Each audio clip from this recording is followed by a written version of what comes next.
সুশাসন প্রতিষ্ঠায় এপিএ স্বাক্ষর কার্যকর ভূমিকা রাখবে বলে মন্তব্য করেছেন তথ্য ও সম্প্রচার প্রতিমন্ত্রী মোহাম্মদ আলী আরাফাত। আজ মন্ত্রণালয়ের সভাকক্ষে তথ্য ও সম্প্রচার মন্ত্রণালয়ের সাথে আওতাধীন দপ্তর সংস্থাসমূহের 2024-25 অর্থ বছরের বার্ষিক কর্মসম্পাদন চুক্তি এপিএ স্বাক্ষর অনুষ্ঠানে তিনি এ মন্তব্য করেন। তথ্য ও সম্প্রচার মন্ত্রণালয়ের সিনিয়র সচিব মোহাম্মদ হুমায়ুন কবির খন্দকার অনুষ্ঠানে সভাপতিত্ব করেন।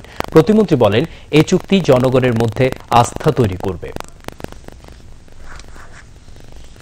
গভর্নেন্স ইস্যুতে সরকারের যে পদক্ষেপগুলো, এগুলো কিন্তু যুগান্তকারী বিভিন্ন পদক্ষেপ, এবং এই পদক্ষেপগুলো আসলে বাইরে আরো বেশি আমি মনে করি যে জনসাধারণকে জানানো দরকার।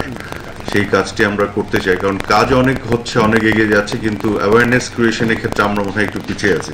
আজকের এই অনুষ্ঠানের মাধ্যমে আমরা যেটি করলাম, এটি যদি আমরা গণমাধ্যমে আর একটু বেশি করে নিয়ে আসি, তাহলে সাধারণ মানুষের মধ্যে একটা আস্থা তৈরি হবে যে সরকার স্বচ্ছতা এবং জবাবদিহিতা নিশ্চিত করার জন্য এই প্রক্রিয়াগুলি শুরু করেছে এবং কাজগুলি করে যাচ্ছে। আমরা তথ্য মন্ত্রণালয় সরকারি যে কর্মসূচিগুলো, এগুলো কিন্তু বাহিরে প্রকাশ করা, জানান দেওয়া, মানুষের কাছে অ্যাওয়ারনেস তৈরি করা, এগুলো কিন্তু আমাদের বড় দায়িত্ব। এগুলো আপনারা সবাই আছেন, সবাই কিন্তু মিডিয়া রিলেটেড, কিন্তু আমাদের যেই দপ্তর অধিদপ্তরগুলো, এগুলো যেন বেশি বেশি করেন। অনুষ্ঠানে স্বাগত বক্তব্য রাখেন মন্ত্রণালয়ের অতিরিক্ত সচিব সৈয়দা সালমা জাফরিন। সঞ্চালনা করেন মন্ত্রণালয়ের এপিএ ফোকাল পারসন উপসচিব মোহাম্মদ আজিজুল ইসলাম।